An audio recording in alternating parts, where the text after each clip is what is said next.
Every location on Earth receives sunlight at least part of the year. The amount of solar radiation that reaches any one spot on the Earth's surface varies according to geographic location, time of day, season, local landscape, and local weather. Solar radiation is radiant energy emitted by the sun from a nuclear fusion reaction that creates electromagnetic energy. The spectrum of solar radiation is close to that of a black body, with a temperature of about 5,800 Kelvin. That is approximately 9,980 degrees Fahrenheit, or 5,526 degrees Celsius. About half of the radiation is in the visible shortwave part of the electromagnetic spectrum.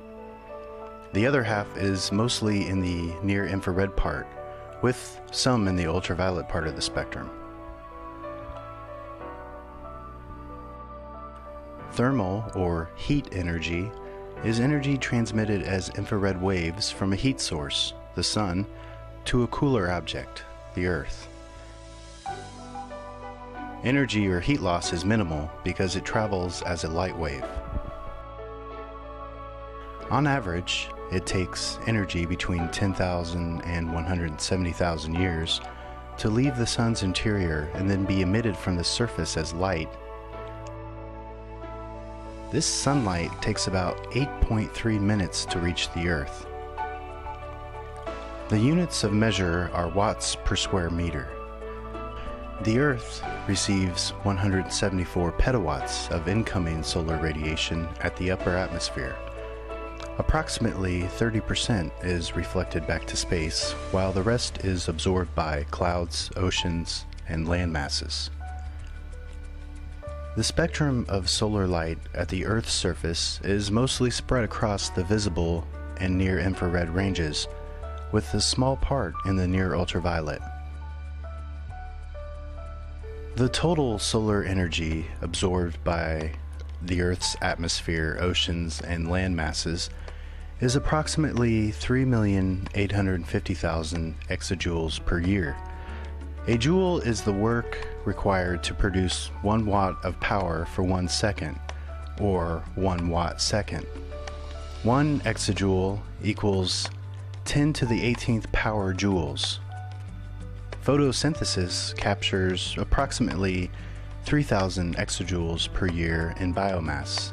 The technical potential available from biomass is from 100 to 300 exajoules per year. The amount of solar energy reaching the surface of the planet is so vast that in 1 year it is about twice as much as will ever be obtained from all of the Earth's non-renewable resources of coal, oil, natural gas, and mined uranium combined.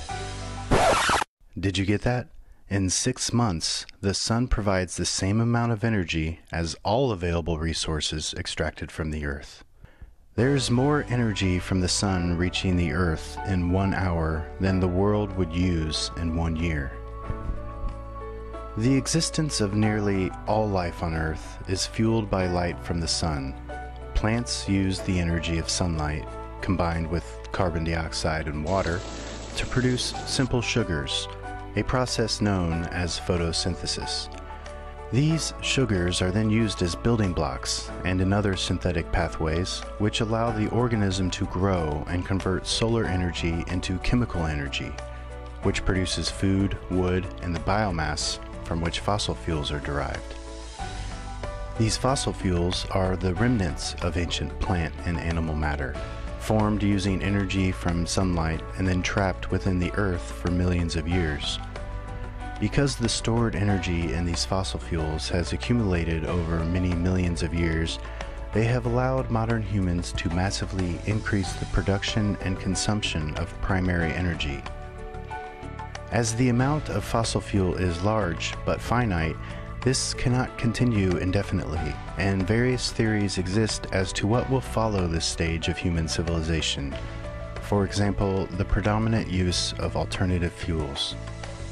As we have learned, the energy from the sun far exceeds the needs for all life on Earth. It is only a matter of time in which we will utilize this abundant resource to meet our energy needs. We will cover more on how people have been using energy from the sun in the next lesson, The History of Solar Energy. Review the provided resources and take the quiz for Lesson 1. Then move on to Lesson 2, The History of Solar Energy, at your own pace.